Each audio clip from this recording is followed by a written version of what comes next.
talking about the best books on cleaning and organizing that I believe every homemaker should read and have on her bookshelf.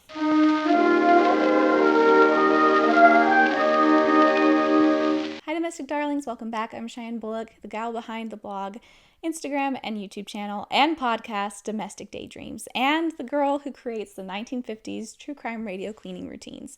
And today I wanted to talk about my favorite books on cleaning and organizing that I feel like every homemaker should have on herself. Starting with the first one, it's Sink Reflections by Marla Silly. She is the fly lady. If you have heard of her, she got her start from Sidetracked Home Executives, which were some of the first to come out with like a sold cleaning routine book. And she created her system kind of off of that and has inspired so many people over time. My mom used her routine when I was really little. My aunts used her routine when I was really little.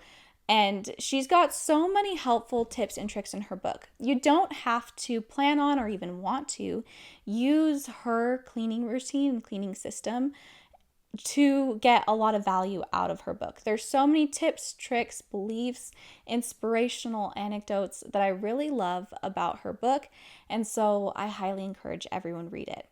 The next book is Simply Clean by Becky Rapinchuk. She is also known as Clean Mama or the gal behind cleanmama.com, the wildly popular and helpful blog on all things cleaning, organizing, decluttering, and homemaking.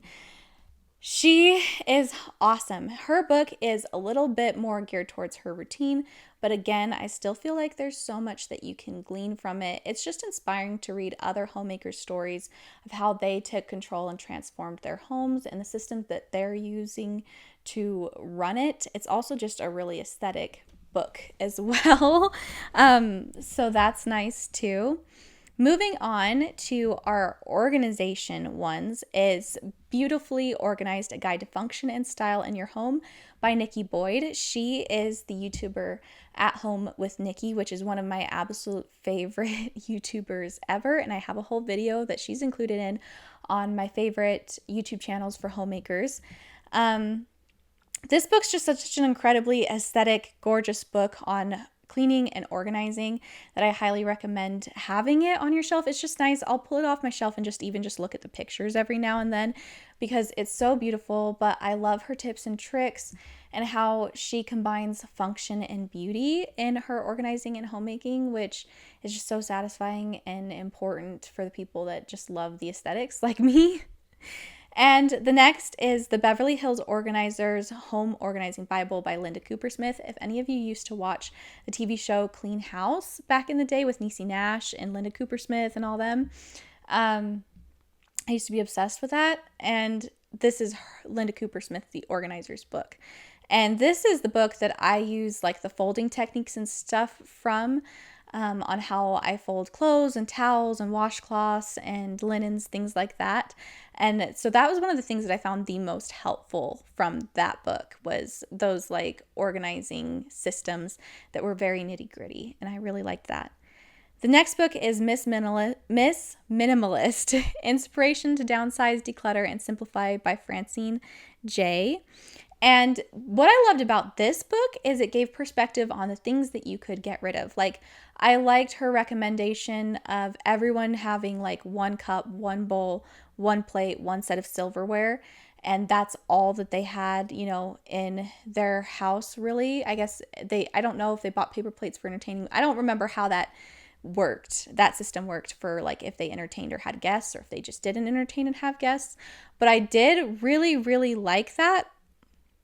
And a lot of the concepts that she had in there of simplifying as much as possible. I've seen other people talk about, and maybe she did as well, having like one towel and a washcloth set for each family and like only like 5 dish towels, that kind of thing. Just really having things minimal so there's less things to clean and less things to put away to keep your house clean.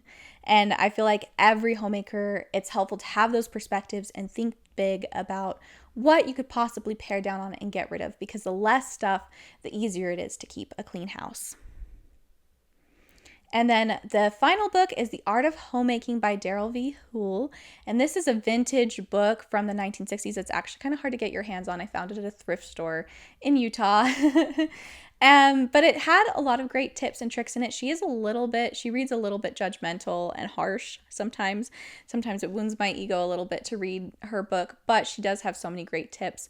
One of which is she recommends having like a rotating system for kids' toys that you pull out. She tells you to use like drawstring bags, and you rotate through toys so that instead of having all the toys out at once and kids being overwhelmed and getting bored easy, it's just one set of toys that they play with for a week or two or a month, and then you put them away and get out the other drawstring bag and they can play with those, and that just reduces the mess in the house. And so I really liked that tip from her. The honorable mention of today's video is The Home Edit, A Guide to Organizing and Realizing Your House Goals by Clea Shearer and Joanna Teplin.